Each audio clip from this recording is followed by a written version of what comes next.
آج ہم جینز پر کمانڈ اور کنٹرول حاصل کرنے کی ٹیکنالوجی پر بات کر رہے ہیں۔ یہ ہماری سیریز کا چوتھا حصہ ہے۔ پچھلی دہائیوں میں سائنسدانوں نے انسانی جینوم کو پڑھنا سیکھا، جو کہ ایک بہت بڑی کامیابی تھی۔ جی بالکل، لیکن کوڈ کو صرف پڑھنا ایک بات ہے اور اسے آپ کہہ لیں کہ لکھنے یا بدلنے کی صلاحیت رکھنا بالکل دوسری۔ آج ہم اسی ٹیکنالوجی پر بات کریں گے جس نے سائنسدانوں کو زندگی کے کوڈ کو ایڈٹ کرنے کی بے مثال طاقت دی ہے۔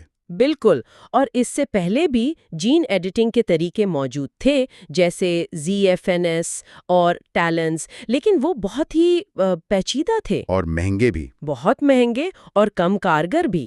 سائنس کو ایک ایسے ٹول کی ضرورت تھی جو زیادہ درست ہو، سستا ہو اور استعمال میں بھی آسان ہو۔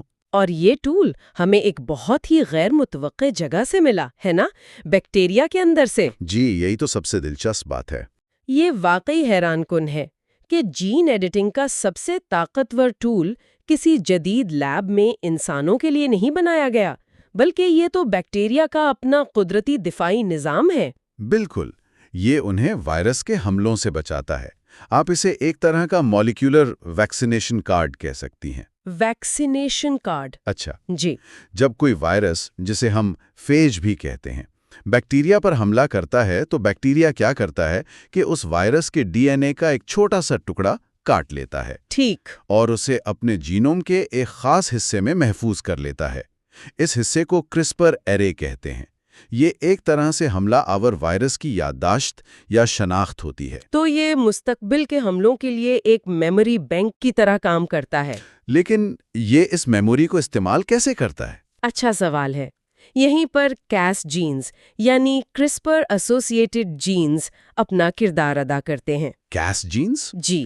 یہ جینز خاص پروٹینز بناتے ہیں جنہیں ہم انزائمز کہتے ہیں، اور ان میں سب سے اہم ہے Cas9۔ Cas9، یہ نام تو بہت سنا ہے۔ جی، تو جب وہی وائرس دوبارہ حملہ کرتا ہے تو بیکٹیریا اپنی یادداشت والے حصے سے ایک RNA مالیکیول بناتا ہے جو Cas9 پروٹین کے لیے ایک گائیڈ کا کام کرتا ہے۔ ایک گائیڈ؟ جی، ایک گائیڈ۔ یہ گائیڈ RNA Cas9 پروٹین کو سیدھا حملہ آور وائرس کے DNA تک لے جاتا ہے اور اس سے مماثلت قائم کرتا ہے۔ تو یہ گائیڈڈ میسائل سسٹم کی طرح ہے۔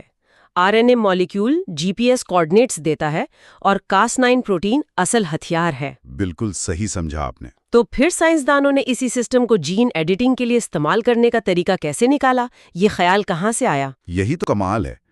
سائنسدانوں نے یہ محسوس کیا کہ اگر وہ بیکٹیریا کے اس سسٹم کو لے کر گائیڈ RNA کو اپنی مرضی کے مطابق مطلب لیب میں تبدیل کر دیں، اچھا، تو وہ Cas9 کو کسی بھی DNA کی ترتیب کو نشانہ بنانے کے لیے پروگرام کر سکتے ہیں، صرف وائرس کے DNA کو نہیں۔ زبردست۔ اور انہوں نے قدرتی نظام کو، جس میں 2 الگ الگ RNA مالیکیول ہوتے تھے، اسے مزید آسان بنا دیا۔ انہوں نے ایک سنگل گائیڈ RNA یعنی sgRNA بنا دیا، جس نے اس ٹول کو استعمال کرنا اور بھی آسان کر دیا۔ اس کا مطلب ہے کہ اب سائنسدان کسی بھی جاندار کے جینوم میں کسی بھی جین کو ٹارگٹ کر سکتے ہیں۔ جی بالکل۔ تو یہ عمل اصل میں کام کیسے کرتا ہے؟ اس کے بنیادی اجزاء کیا ہیں؟ اس کے 3 بنیادی اجزاء ہیں۔ پہلا ہے Cas9 پروٹین یعنی ہماری مالیکولر کینچی۔ ٹھیک ہے، کینچی۔ دوسرا ہے گائیڈ RNA۔ یہ وہ پروگرامنگ ہے جو Cas9 کو بتاتی ہے کہ جینوم میں اربوں حروف میں سے ٹھیک کہاں کاٹنا ہے۔ اس کا تقریباً 20 حروف پر مشتمل کوڈ ٹارگٹ DNA کی ترتیب سے بالکل میچ کرتا ہے۔ اور تیسرا؟ تیسرا ہے ٹارگٹ DNA یعنی جینوم کا وہ مخصوص حصہ جسے ہم ایڈٹ کرنا چاہتے ہیں۔ تو جب یہ تینوں اکٹھے ہوتے ہیں، گائیڈ RNA Cas9 کو صحیح جگہ پر لے جاتا ہے۔ بالکل، اور Cas9 وہاں DNA کی دونوں لڑیوں یعنی ڈبل ہیلکس کو کاٹ دیتا ہے۔ اسے ہم ڈبل سٹرینڈ بریک کہتے ہیں۔ ایک منٹ، DNA کو کاٹنا یہ تو پہلا قدم ہے، لیکن اس کے بعد کیا ہوتا ہے؟ اصل مقصد تو DNA کو ٹھیک کرنا ہے، اسے تباہ کرنا تو نہیں ہے، ہے نا؟ بہت اہم سوال ہے، اور یہی اس ٹیکنالوجی کی خوبصورتی ہے۔ یہ سیل کے اپنے قدرتی مرمتی نظام کو استعمال کرتی ہے۔ اچھا، تو کرسپر خود کچھ نہیں کرتا، وہ سیل سے کام کرواتا ہے؟ جی بالکل۔ جب DNA میں ڈبل سٹرینڈ بریک ہوتا ہے تو سیل اسے فوراً ٹھیک کرنے کی کوشش کرتا ہے، اور اس کے پاس 2 راستے ہوتے ہیں۔ 2 راستے؟ جی، پہلا راستہ ہے نان ہومولوگس اینڈ جوائننگ یا NHEJ۔ NHEJ؟ یہ تیز رفتار لیکن تھوڑا غیر محتاط مرمت کا طریقہ ہے۔ سیل کٹے ہوئے سروں کو جلدی سے بس واپس جوڑ دیتا ہے۔ اور اس جلد بازی میں غلطی ہو سکتی ہے۔ بالکل، اس عمل میں اکثر چند DNA حروف یا تو داخل ہو جاتے ہیں یا ڈیلیٹ ہو جاتے ہیں۔ یہ چھوٹی سی غلطی بھی جین کو غیر فعال کر دیتی ہے۔ اچھا، تو اس طریقے کو کسی جین کو بند کرنے یعنی ناک آؤٹ کرنے کے لیے استعمال کیا جاتا ہوگا۔ آپ نے بالکل صحیح پکڑا، کسی جین کے فنکشن کو بند کرنے کے لیے۔ ٹھیک ہے، اور دوسرا راستہ کیا ہے اگر ہمیں جین کو ٹھیک کرنا ہو؟ اس کے لیے دوسرا زیادہ درست اور کنٹرولڈ راستہ ہے۔ اسے کہتے ہیں ہومولوجی ڈائریکٹڈ ریپیئر یا HDR۔ HDR؟ جی، اگر سائنسدان کیس لائن کے ساتھ ایک مرمتی ٹیمپلیٹ یعنی صحت مند DNA کا ایک ٹکڑا بھی سیل میں داخل کریں تو سیل اس ٹیمپلیٹ کو بطور نمونہ استعمال کرتا ہے۔ ایک نمونے کے طور پر؟ جی، اور اس نمونے کو دیکھ کر کٹی ہوئی جگہ کو بالکل ٹھیک مرمت کرتا ہے۔ واہ، اس کا مطلب ہے کہ اس طریقے سے کسی بیماری کا سبب بننے والے ایک حرف کی غلطی کو بھی ٹھیک کیا جا سکتا ہے، جیسے سکل سیل ڈیزیز میں۔ بالکل، یا کسی جین میں نئی معلومات بھی داخل کی جا سکتی ہیں۔ یہ ٹیکنالوجی تو ناقابل یقین حد تک طاقتور لگتی ہے، لیکن کیا یہ ہمیشہ ٹھیک کام کرتی ہے؟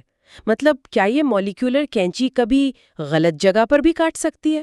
یہ بہت اہم سوال ہے، اور اس کا جواب ہے ہاں، کبھی کبھی کرسپر کیس9 سسٹم غلطی کر سکتا ہے۔ اچھا؟ وہ ٹارگٹ سے بہت ملتی جلتی کسی اور جگہ پر DNA کو کاٹ سکتا ہے۔ اسے آف ٹارگٹ ایفیکٹ کہتے ہیں۔ اور اس کے نتائج تو خطرناک ہو سکتے ہیں۔ جی بالکل، اگرچہ زیادہ تر ایسی تبدیلیاں بے ضرر ہوتی ہیں، لیکن ایک غلط کٹ کسی اہم جین کو نقصان پہنچا سکتا ہے یا کینسر کا سبب بننے والے جین کو بھی فعال کر سکتا ہے۔ تو پھر درستگی بہت اہم ہے۔ بہت زیادہ۔ اسی لیے سائنسدان اس خطرے کو کم کرنے کے لیے کئی حکمت عملی استعمال کرتے ہیں۔ جیسے کہ؟ سب سے پہلے تو کمپیوٹر الگورتھم ہے۔ وہ ایسے گائیڈ RNA ڈیزائن کرتے ہیں جن کی ترتیب جینوم میں سب سے منفرد ہو، تاکہ غلطی کا امکان کم سے کم رہے۔ ٹھیک ہے، تو ڈیزائننگ میں ہی احتیاط بھرتی جاتی ہے۔ جی، دوسرا، سائنسدانوں نے CAS9 پروٹین کے بہتر ورژن تیار کیے ہیں جو زیادہ درست ہے اور آف ٹارگٹ کٹس بہت کم کرتے ہیں۔ یعنی کینچی کو ہی بہتر بنا دیا گیا ہے۔ بالکل، اور تیسرا طریقہ خوراک پر کنٹرول ہے۔ سیل میں کرسپر کے اجزاء کی کم سے کم مؤثر مقدار اور کم سے کم وقت کے لیے فراہمی سے بھی آف ٹارگٹ اثرات کو محدود کیا جا سکتا ہے۔ یہ تو سمجھ میں آتا ہے۔ جی، تو خلاصہ یہ ہے کہ کرسپر کیس9 نے ہمیں جینز پر بے مثال کمانڈ اور کنٹرول دیا ہے۔ یہ ایک قابل پروگرام گائیڈ سسٹم اور ایک مولیکولر کینچی پر مشتمل ہے جو سیل کے اپنے مرمتی نظام کو استعمال کر کے زندگی کے کوڈ کو بدل سکتا ہے۔ اور یہ پچھلی ٹیکنالوجیز کے مقابلے میں کہیں زیادہ آسان، سستا اور مؤثر ہے۔ بالکل، اس نے جین ایڈیٹنگ کو چند ماہر لیبز سے نکال کر دنیا بھر کے ہزاروں سائنسدانوں کی پہنچ میں دے دیا ہے۔ اس کی بنیاد ایک سادہ لیکن بہت طاقتور اصول پر ہے: RNA کے ذریعے DNA کو تلاش کرنا اور Cas9 پروٹین کے ذریعے اسے کاٹنا۔ تو اب جب کہ ہم یہ سمجھ چکے ہیں کہ یہ ٹیکنالوجی کیسے کام کرتی ہے، اصل سوال یہ پیدا ہوتا ہے کہ اسے کہاں اور کس لیے استعمال کیا جائے۔ جی، اگر ہم کسی بھی جاندار کے جینیاتی کوڈ کو کنٹرول کر سکتے ہیں تو اس کے پودوں، جانوروں اور خود انسانیت کے لیے کیا مضمرات ہیں؟ یہ بہت گہرا سوال ہے۔ اگلے حصے میں ہم جانوروں اور انسانوں میں اس کے حقیقی دنیا میں استعمال کا جائزہ لیں گے اور دیکھیں گے کہ یہ ٹیکنالوجی ہماری دنیا کو کیسے بدل رہی ہے۔ بائیوپلس میں خوش آمدید۔ مستقبل کی سائنس آج سبسکرائب کرنا نہ بھولیں۔ کتاب اے کریک ان کریشن پر ہماری بات چیت کے 5ویں حصے میں خوش آمدید۔ پچھلی بار ہم نے کرسپر کی دریافت اور اس کے کام کرنے کے طریقے کو سمجھا تھا۔ جی، کہ کیسے ایک جینیٹک کینچی کی طرح DNA کو کاٹ سکتی ہے۔ بالکل۔ تو آج ہم تھیوری سے نکل کر حقیقی دنیا میں آ رہے ہیں۔ ہم دیکھیں گے کہ سائنسدان اس ٹول سے اصل میں کر کیا رہے ہیں، فصلوں سے لے کر جانوروں تک، اور سب سے اہم انسانی بیماریوں کے علاج تک۔ اور کتاب کا یہ حصہ واقعی ذہن گھما دیتا ہے۔ میں تو حیران رہ گئی، مطلب سوارڈزنیگر جیسے پٹھوں والے کتے، یہ کسی سائنس فکشن فلم کا سین لگتا ہے۔ ہاں ہی بالکل حقیقت ہے، اور یہی کتاب کا اگلا باب ہے، دی کرسپر میناجری، مطلب کرسپر کا چڑیا گھر۔ تو یہ تجربات جانوروں اور پودوں پر ہی پہلے کیوں ہوئے؟ دیکھیں، اس کی دو بڑی وجوہات تھیں۔ ایک تو یہ کہ ان میں نتائج بہت جلدی نظر آ جاتے ہیں، اور دوسرا انسانوں کے مقابلے میں اخلاقی رکاوٹیں کم ہوتی ہیں۔ تو یہ اس ٹیکنالوجی کی طاقت کو جانچنے کا پہلا میدان تھا۔ اچھا، تو شوارٹزنیگر جیسے کتوں والی کہانی کیا ہے؟ یہ ہوا کیسے؟ یہ بیگل کتوں پر کیا گیا ایک تجربہ تھا۔ سائنسدانوں نے پٹھوں کی گروتھ کو روکنے والے ایک جین میں صرف ایک حرف کی تبدیلی کی۔ صرف ایک حرف کی؟ جی، کرسپر کے ذریعے صرف ایک حرف کی، اور نتیجہ یہ نکلا کہ ان کتوں کے پٹھے عام کتوں کے مقابلے میں دگنے بڑے اور کہیں زیادہ طاقتور ہو گئے۔ واہ، صرف ایک حرف سے اتنا بڑا فرق! یہ تو اس ٹیکنالوجی کی اس کی نفاست کو ظاہر کرتا ہے۔ بالکل، اور یہ صرف کوئی عجیب جانور بنانے کا شوق نہیں تھا، یہ اس بات کا ثبوت تھا کہ ہم جینوم پر کتنا کنٹرول حاصل کر چکے ہیں۔ اور بھی مثالیں ہیں؟ جی، ایک اور تجربے میں سائنسدانوں نے سور کے جینوم میں گروتھ ہارمون والے جین کو غیر فعال کر دیا، جس سے بلی کے سائز کے چھوٹے سور پیدا ہوئے، مائکرو پگز۔ مائکرو پیگز پالتو جانور کے طور پر؟ جی، انہیں پالتو جانور کے طور پر فروخت کرنے کا منصوبہ تھا۔ یہاں ایک منٹ رک کر سوچنا چاہیے۔ ایک طرف یہ ٹیکنالوجی بیماریاں ٹھیک کر سکتی ہے، اور دوسری طرف ہم بلی کے سائز کے سور بنا رہے ہیں۔ مطلب اس سے تھوڑی بے چینی نہیں ہوتی کہ ہم اس طاقت کو کہاں استعمال کریں گے؟ یہ ایک بہت اہم سوال ہے، اور یہی اس ٹیکنالوجی سے جڑی اخلاقی بحث کا مرکز ہے۔ لیکن اگر ہم سائنسی نقطۂ نظر سے دیکھیں تو شانبی بکریوں پر کیا گیا تجربہ شاید ان سب سے زیادہ اہم ہے۔ اچھا، اس میں کیا خاص تھا؟ وہاں سائنسدانوں نے ایک ہی وقت میں دو مختلف جینز کو ایڈٹ کیا۔ ایک ہی وقت میں دو؟ جی، ایک جین کو بدل کر بکریوں میں گوشت کی مقدار بڑھائی، اور دوسرے کو ایڈٹ کر کے ان کے بال لمبے کیے، جس سے زیادہ قیمتی کشمیر اون حاصل ہو سکے۔ اسے ملٹی پلیکس ایڈیٹنگ کہتے ہیں۔ ملٹی پلیکس ایڈیٹنگ یعنی ایک ساتھ کئی جگہوں پر نشانہ لگانے کی صلاحیت؟ بالکل، اور یہی اصل انقلاب ہے۔ پہلے ایک تبدیلی کے لیے سالوں لگتے تھے، اب ہم ایک ہی تجربے میں جانور کو زیادہ فائدہ مند بنا رہے ہیں۔ یہ رفتار اور پیچیدگی کا ملاپ ہے۔ اور کتاب میں معدوم شدہ جانوروں کو واپس لانے کا بھی ذکر ہے، ڈی ایکسٹنکشن، مطلب وولی میمت کو واپس لانے کی کوشش۔ یہ تو بالکل جراسک پارک جیسا لگتا ہے۔ خیال تو وہی ہے، یہ بے حد مشکل ہے لیکن ناممکن نہیں۔ سائنسدان ایشیائی ہاتھی کے ڈی این اے میں درجنوں تبدیلیاں کر کے اسے میمتھ جیسا بنانے کی کوشش کر رہے ہیں۔ لیکن ان سب تجربات کا حتمی مقصد کیا ہے؟ کیا صرف نئے اور دلچسپ جاندار بنانا؟ نہیں، اصل میں ان کا براہ راست تعلق انسانی صحت سے ہے۔ مثال کے طور پر زینو ٹرانسپلانٹیشن کو لیں۔ وہ کیا ہے؟ دنیا بھر میں اعضا کی پیوندکاری کے لیے ڈونرز کی شدید کمی ہے، تو سائنسدان سور کے اعضا میں موجود ان جینز کو کرسپر سے ایڈٹ کر رہے ہیں جو انسانی جسم میں جا کر مدافعتی رد عمل پیدا کرتے ہیں، تاکہ سور کے اعضا انسانوں میں ٹرانسپلانٹ کیے جا سکیں۔ جی، مقصد یہی ہے کہ سور کے دل یا گردوں کو ہیومنائز کیا جائے تاکہ وہ انسانی جانیں بچا سکیں۔ تو یہ عجیب نظر آنے والے تجربات دراصل انسانی جانیں بچانے کی کوششوں کا حصہ ہیں۔ بالکل، اسی طرح انسانی بیماریوں کو سمجھنے کے لیے جانوروں کے ماڈل بنائے جا رہے ہیں۔ پارکنسنس کے لیے سور اور آٹزم کے لیے بندروں میں وہی جینیاتی تبدیلیاں کی جا رہی ہیں جو انسانوں میں ہوتی ہیں۔ اس سے علاج کی تلاش میں مدد ملتی ہے۔ جانوروں کی یہ مثالیں تو واقعی دماغ گھما دیتی ہیں، لیکن اب ایک بڑا سوال ہے۔ دنیا کی آبادی بڑھ رہی ہے، کیا یہ ٹیکنالوجی ہماری خوراک، ہماری فصلوں کے لیے بھی کچھ کر رہی ہے؟ یقیناً، اور زراعت میں کرسپر ایک خاموش انقلاب برپا کر رہا ہے۔ یہاں مقصد دنیا کی خوراک کی حفاظت کو یقینی بنانا اور غذا کو بہتر بنانا ہے۔ کتاب میں بیماریوں سے لڑنے والے چاول، دیر سے خراب ہونے والے ٹماٹر، ان سب کا ذکر ہے، لیکن ہم جی ایم اوز کے بارے میں تو پہلے سے سنتے آئے ہیں۔ یہ اس سے کیسے مختلف ہے؟ یہ ایک بہت ہی اہم نکتہ ہے۔ دیکھیں، روایتی جی ایم اوز میں عام طور پر کسی دوسری نوع جیسے کسی بیکٹیریا کا ڈی این اے پودے میں ڈالا جاتا ہے۔ صحیح۔ کرسپر میں ایسا نہیں ہوتا۔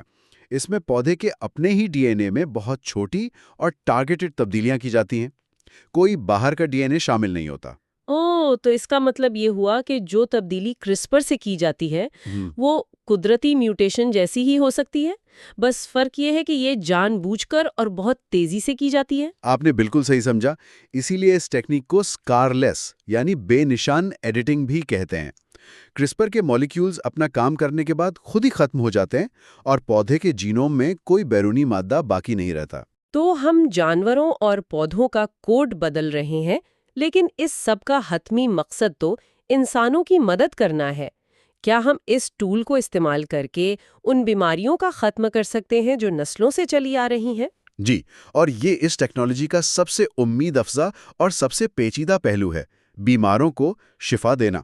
یہاں ہمیں انسانی علاج کے دو بنیادی طریقوں کو سمجھنا ہوگا۔ پہلا ہے somatic cell editing. Somatic cell یعنی جسمانی خلیے؟ جی، اس میں زندہ انسان کی جسمانی خلیوں جیسے خون، جلد یا پٹھوں کی خلیوں میں تبدیلی کی جاتی ہے۔ سب سے اہم بات یہ ہے کہ یہ تبدیلیاں موروثی نہیں ہوتی، یعنی یہ صرف اسی مریض تک محدود رہتی ہیں اور اس کے بچوں میں منتقل نہیں ہوتی؟ بالکل۔ اور دوسرا طریقہ جرم لائن ایڈیٹنگ ہے۔ اچھا۔ اس میں ایمبریو، سپرم یا بیزے کے ڈی این اے میں تبدیلی کی جاتی ہے، اور چونکہ یہ تولیدی خلیوں میں ہوتی ہیں اس لیے یہ نسل در نسل منتقل ہوتی ہیں۔ تو یہ کسی بیماری کو خاندان سے ہمیشہ کے لیے ختم کر سکتا ہے؟ ہاں، لیکن اس سے گہرے اخلاقی اور حفاظتی سوالات جڑے ہیں جن پر ہم بعد میں بات کریں گے۔ ٹھیک ہے، تو آج ہم سومیٹک سیل ایڈیٹنگ پر توجہ دیتے ہیں۔ کتاب کے مطابق اس کے بھی دو الگ الگ طریقے ہیں۔ ہاں، پہلا ہے ایکس ویوو یعنی جسم سے باہر۔ جیسا کہ نام سے ظاہر ہے۔ جی، اس میں مریض کے خلیوں کو جسم سے نکالا جاتا ہے، انہیں لیب میں ایڈٹ کیا جاتا ہے اور پھر صحت مند خلیوں کو واپس جسم میں ڈال دیا جاتا ہے۔ یہ کن بیماریوں کے لیے کارآمد ہو سکتا ہے؟ یہ خون کی بیماریوں کے لیے بہترین ہے، مثال کے طور پر سکل سیل اینیمیا اور بیٹا تھیلیسیمیا۔ یہ دونوں خون کی عام موروثی بیماریاں ہیں۔ صحیح۔ ایکس ویوو طریقے میں ڈاکٹر مریض کی ہڈی کے گودے سے سٹیم سیلز نکالتے ہیں، لیب میں کرسپر سے خراب جین کو ٹھیک کرتے ہیں اور پھر ان ٹھیک شدہ خلیوں کو واپس مریض کے جسم میں ڈال دیتے ہیں۔ یعنی مریض خود اپنا ہی ڈونر بن جاتا ہے۔ اس سے تو بون میرو ٹرانسپلانٹ کے لیے ڈونر ڈھونڈنے اور جسم کے نئے خلیوں کو مسترد کرنے کا خطرہ ہی ختم ہو جائے گا۔ یہ تو کمال ہے۔ یہی اس کی سب سے بڑی خوبی ہے۔ کتاب میں HIV ایڈز کا بھی ذکر ہے۔ وہاں ایک پرانی جین ایڈیٹنگ ٹیکنالوجی ZFN استعمال کی گئی تھی۔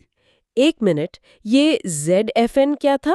کرسپر کا کوئی پرانا ورژن؟ آپ ایسا کہہ سکتی ہیں۔ یہ جین ایڈیٹنگ کی پہلی نسلوں میں سے ایک ٹول تھا۔ یہ کام کرتا تھا لیکن کرسپر کے مقابلے میں بہت زیادہ مہنگا، پیچیدہ اور کم کارگر تھا۔ اچھا۔ لیکن اس پرانے ٹول سے بھی ایک کلینکل ٹرائل میں مریض کے مدافعتی خلیوں کو ایڈٹ کیا گیا تاکہ HIV وائرس ان پر حملہ ہی نہ کر سکے۔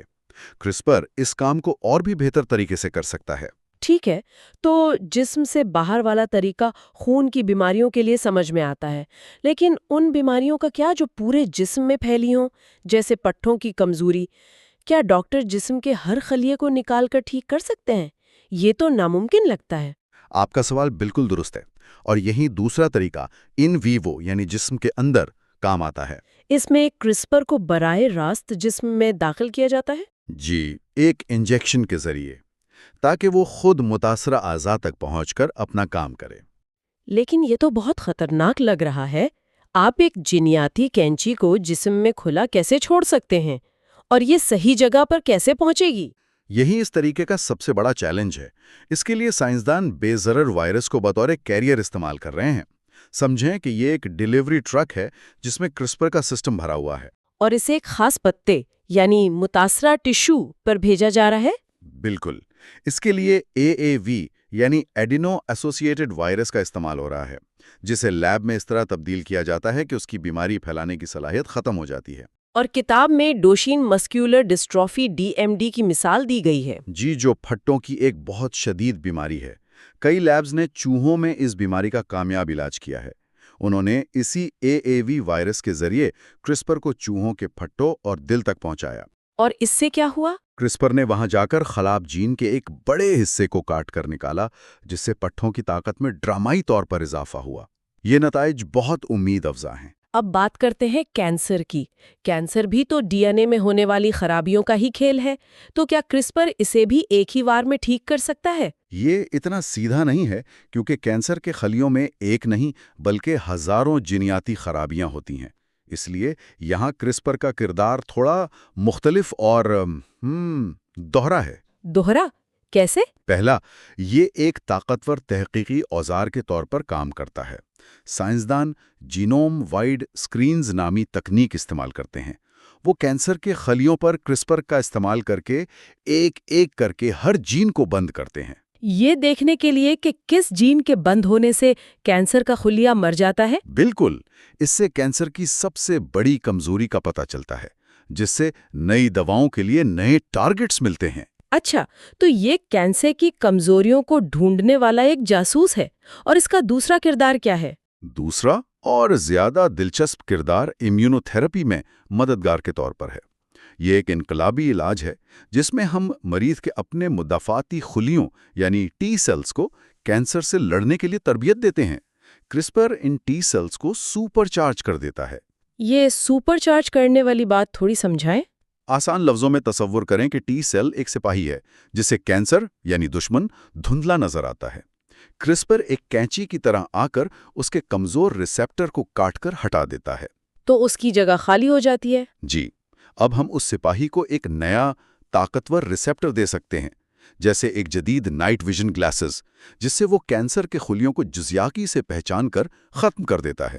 واہ، یہ مثال تو بہترین ہے۔ تو ہم اپنے ہی مدافعتی نظام کو اپ گریڈ کر رہے ہیں۔ کتاب میں لیلا رچرڈز نامی ایک بچے کی کہانی بھی ہے۔ جی، جو دنیا کی پہلی انسان ہے جس کی جان جین ایڈیٹنگ سے بچائی گئی۔ اسے خون کا کینسر تھا اور اس پر کوئی علاج کام نہیں کر رہا تھا۔ تو اس کا علاج کیسے ہوا؟ ڈاکٹروں نے ایک پرانی جین ایڈیٹنگ ٹیکنالوجی استعمال کر کے ڈونر کے ٹی سیلز کو ایڈٹ کیا اور اسے لیلا کے جسم میں داخل کیا۔ ان انجینئرڈ خلیوں نے کینسر کو مکمل طور پر ختم کر دیا۔ یہ کیس اس بات کا زندہ ثبوت ہے کہ یہ طریقہ کام کرتا ہے۔ اور کرسپر اسے اور بھی زیادہ طاقتور اور قابل رسائی بنا دے گا۔ یہی امید ہے۔ تو اس سب کا کیا مطلب ہے؟ آج ہم نے دیکھا کہ کرسپر زراعت کو نئی شکل دے رہا ہے، جانوروں کی دنیا میں نئے امکانات پیدا کر رہا ہے، اور سکل سیل انیمیا، مسکولر ڈسٹروفی اور یہاں تک کہ کینسر جیسی سنگین انسانی بیماریوں کے علاج کے لیے انقلابی راستے کھول رہا ہے۔ یہ ٹیکنالوجی جتنی امید افزا ہے، اس کی رفتار اور آسانی اتنے ہی گہرے سوالات کو بھی جنم دیتی ہے نا؟ بالکل۔ ہم اپنی جینیات کے رحم و کرم پر رہنے کے بجائے اب اس کے مالک بننے کی دہلیز پر کھڑے ہیں۔ اب سوال یہ نہیں ہے کہ کیا ہم زندگی کے کوڈ کو بدل سکتے ہیں، بلکہ یہ ہے کہ ہمیں اس ناقابل یقین طاقت کو کیسے استعمال کرنا چاہیے۔ اور یہیں پر علاج یعنی تھراپی اور بہتری یعنی انہانسمنٹ کے درمیان کی لکیر دھندلانے لگتی ہے۔ بالکل۔ ایک سوچ طلب نکتہ یہ ہے کہ مثال کے طور پر مستقبل میں دل کی بیماری کے خطرے کو جینیاتی طور پر کم کرنا علاج ہے یا ایک جینیاتی بڑھتری؟ یہ تو بہت گہرا سوال ہے۔ اگر ہم ایک جین کو ٹھیک کر کے پٹھوں کی کمزوری کا علاج کر سکتے ہیں تو کیا اسی جین کو مزید بہتر بنا کر ایک ایتھلیٹ کی کارکردگی بڑھانا بھی قابل قبول ہوگا؟ یہی وہ سوالات ہیں جو مستقبل کی بحث کا تعین کریں گے۔ اور یہی وہ سوالات ہیں جن پر ہم اپنی گفتگو کے آخری حصے میں بات کریں گے۔ اگلے حصے میں ہم اس ٹیکنالوجی سے جڑے خطرات، ذمہ داری اور مستقبل پر بات کریں گے۔ بائیو پلس سننے کا شکریہ۔ بائیو پلس میں خوش آمدید، سائنس کو سمجھنے کا نیا انداز۔ یہ ہماری سیریز کا آخری حصہ ہے، احتساب اور مستقبل کے چیلنجز۔ کرسپر ٹیکنالوجی نے انسانیت کو ایک ایسی ناقابل تصور طاقت دی ہے، میرا مطلب ہے ہم ارتقاء کے عمل کو اب خود کنٹرول کر سکتے ہیں۔ یہ ایک ایسی صلاحیت ہے جو صدیوں سے صرف سائنس فکشن کا حصہ تھی۔ آج ہم کتاب اے کریک ان کریشن کے آخری اور شاید سب سے اہم ابواب پر بات کر رہے ہیں، دی ریکننگ، واٹ لائز اہیڈ اور ایپیلاگ۔ تو سوال یہ ہے کہ جب سائنسدانوں کو خود اپنی ایجاد کی طاقت سے خوف آنے لگے تو کیا ہوتا ہے؟ مجھے لگتا ہے کہ یہی وہ لمحہ ہے جہاں احتساب کا عمل شروع ہوتا ہے۔ بالکل، اور یہ ایک بہت گہرا سوال ہے۔ دیکھیں، پچھلے حصوں میں ہم نے کرسپر کی حیرانت انگیز دریافت پر بات کی اور اس کے ممکنہ فوائد پر بھی، جیسے کینسر یا موروثی بیماریوں کا علاج۔ لیکن اس بے پناہ طاقت کے ساتھ کچھ بہت بڑے اخلاقی سوالات بھی جڑے ہیں، خاص طور پر ہیومن جرم لائن ایڈیٹنگ کے حوالے سے، یعنی انسانی نسل کے جینز میں ایسی تبدیلیاں کرنا جو صرف ایک فرد تک محدود نہ رہیں بلکہ اس کی آنے والی نسلوں میں مستقل طور پر منتقل ہو جائیں۔ آج کے گفتگو کا محور یہی ہے، اس ٹیکنالوجی کے خطرات، اس سے جڑی ذمہ داریاں اور انسانیت کے مستقبل پر اس کے ممکنہ اثرات۔ چلیں اس کو ذرا کھولتے ہیں۔ کتاب کی مصنفہ جینیفر ڈاؤڈنا کے لیے یہ احتساب کا لمحہ کسی لیبارٹری میں نہیں بلکہ ایک ای میل سے شروع ہوا۔ انہیں اس ٹیکنالوجی کی اصل طاقت اور خطرے کا احساس تب ہوا جب ان کے ایک سابقہ طالب علم سیم سٹرنبرگ سے خاتون نے رابطہ کیا۔ وہ خاتون چاہتی تھیں کہ کرسپر کے ذریعے اس کے ہونے والے بچے کے جینز میں تبدیلی کی جائے تاکہ اسے اپنی موروثی بیماری منتقل نہ ہو۔ میں تصور ہی کر سکتا ہوں کہ یہ کتنا بڑا جھٹکا ہوگا۔ ایک دن آپ بیکٹیریا کے مدافعاتی نظام پر کام کر رہے ہوں اور اگلے دن آپ سے ایک انسان کی جینیاتی تقدیر بدلنے کو کہا جا رہا ہے۔ جی، یہی وہ لمحہ تھا جب یہ ٹیکنالوجی تھیوری سے نکل کر حقیقت بن گئی۔ یہ کوئی مستقبل کا منظر نامہ نہیں تھا بلکہ ایک حقیقی درخواست تھی۔ اس واقعے نے ڈاؤڈنا اور ان کے ساتھیوں کو یہ سوچنے پر مجبور کیا کہ سوال اب یہ نہیں رہا تھا کہ کیا یہ ٹیکنالوجی استعمال ہوگی، بلکہ یہ کہ کب، کیسے اور کس کے ذریعے استعمال ہوگی۔ اور یہ سوچ ہی بہت خوفناک تھی۔ اس سے مجھے ایٹم بم بنانے والے سائنسدان جے رابرٹ اوپن ہائمر کا تجربہ یاد آتا ہے۔ انہوں نے کہا تھا کہ جب آپ کو کوئی چیز تکنیکی طور پر بہت دلچسپ لگتی ہے تو آپ اسے بنانے سے خود کو روک نہیں پاتے۔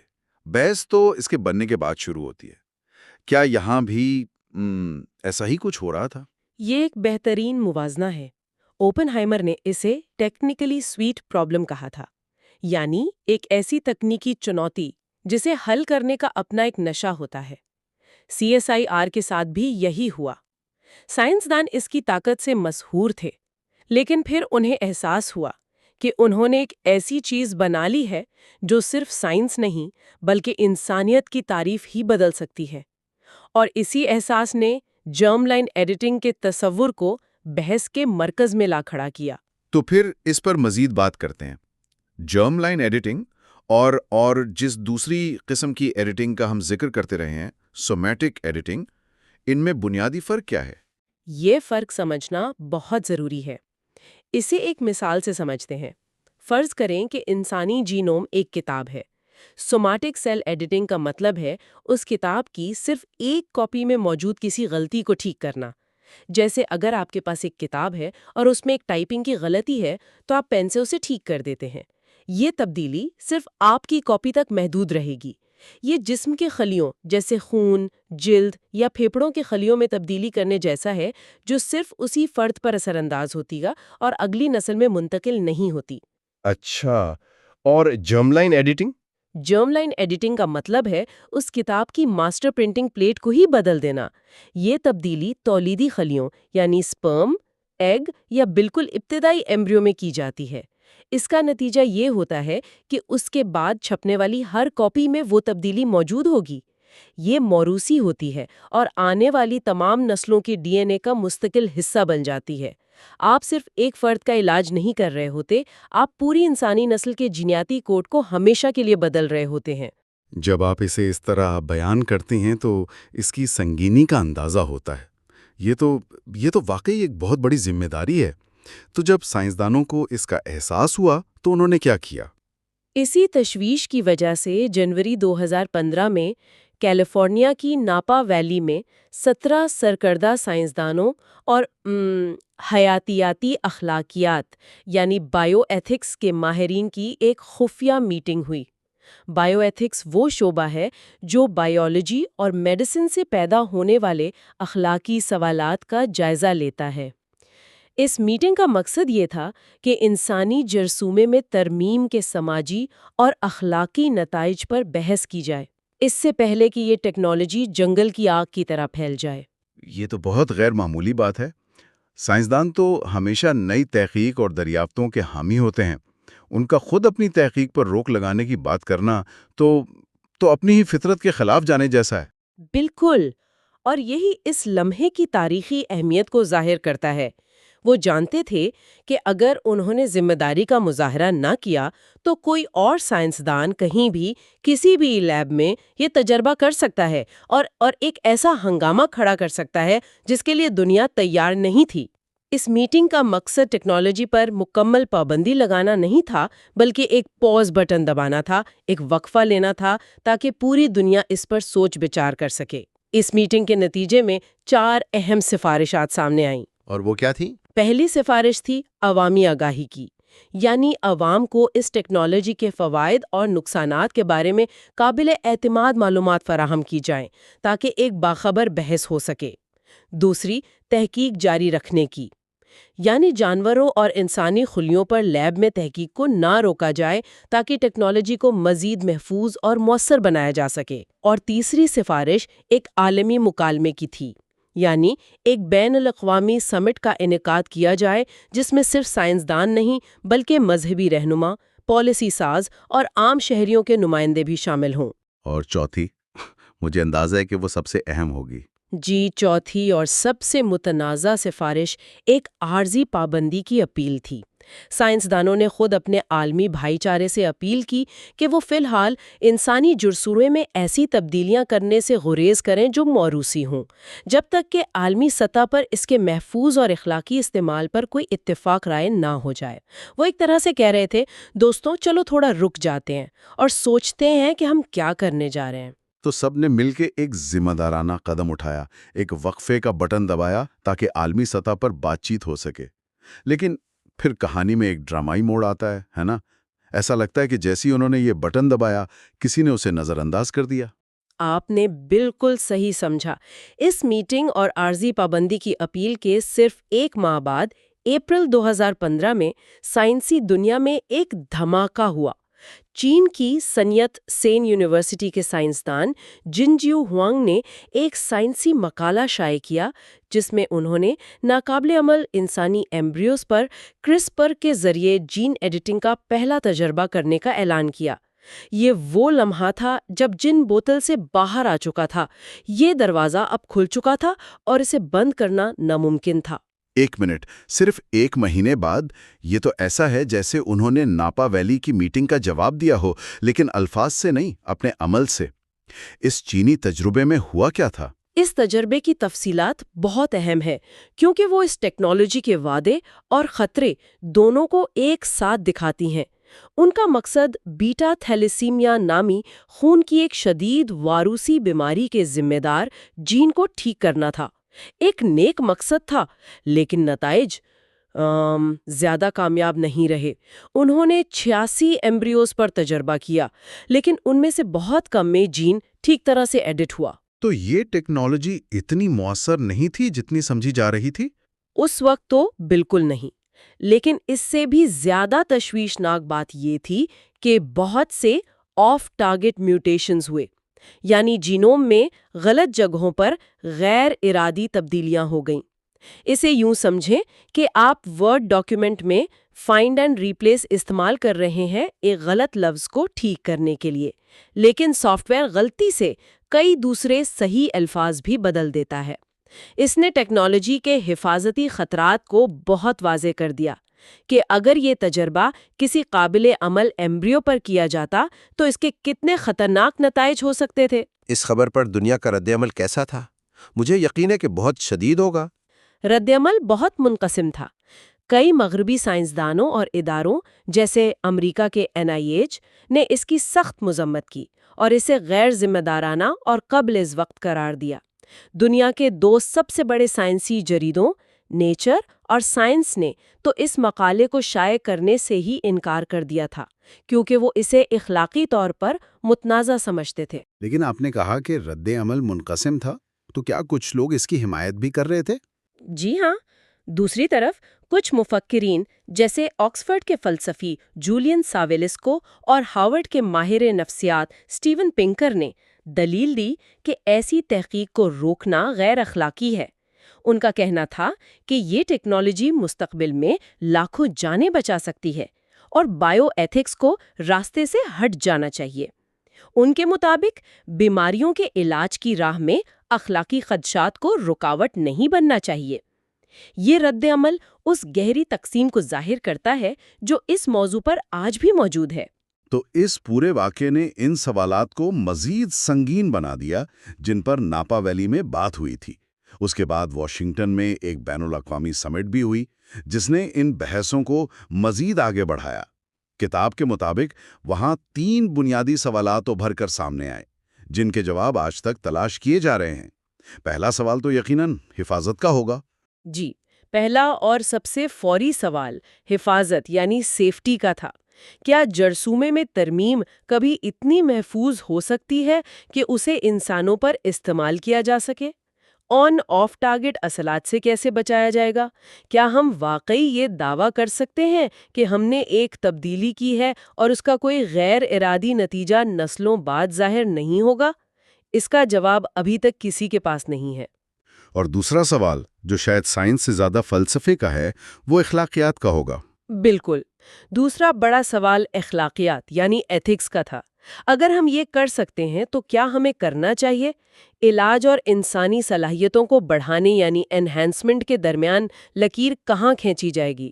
مثال کے طور پر ہنٹنگٹن جیسی خوفناک بیماری کا خاتمہ کرنا ایک علاج ہے، لیکن آنکھوں کا رنگ یا قد منتخب کرنے کے بارے میں کیا خیال ہے؟ یہ انہینسمنٹ ہے۔ یہ ایک بہت پیچیدہ سوال ہے۔ کتاب میں ایک مثال دی گئی ہے PCSK9 جین کی۔ اس میں ایک چھوٹی سی تبدیلی کر کے دل کی بیماری اور ہارٹ اٹیک کا خطرہ زندگی بھر کے لیے بہت کم کیا جا سکتا ہے۔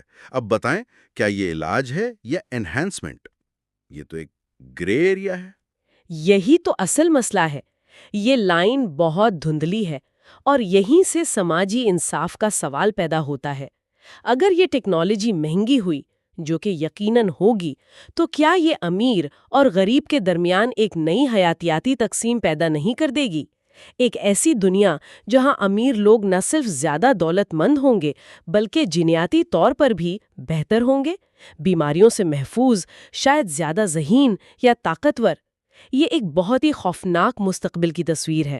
اور اس سے جڑا تیسرا سوال پھر ضابطہ کاری یعنی ریگولیشن کا ہوگا۔ اس طاقتور ٹیکنالوجی کو کون اور کیسے کنٹرول کرے گا؟ یہی تیسرا بڑا چیلنج ہے۔ دنیا بھر میں قوانین مختلف ہیں۔ کچھ ممالک میں اس پر سخت پابندی ہے، کچھ میں تحقیق کی اجازت ہے۔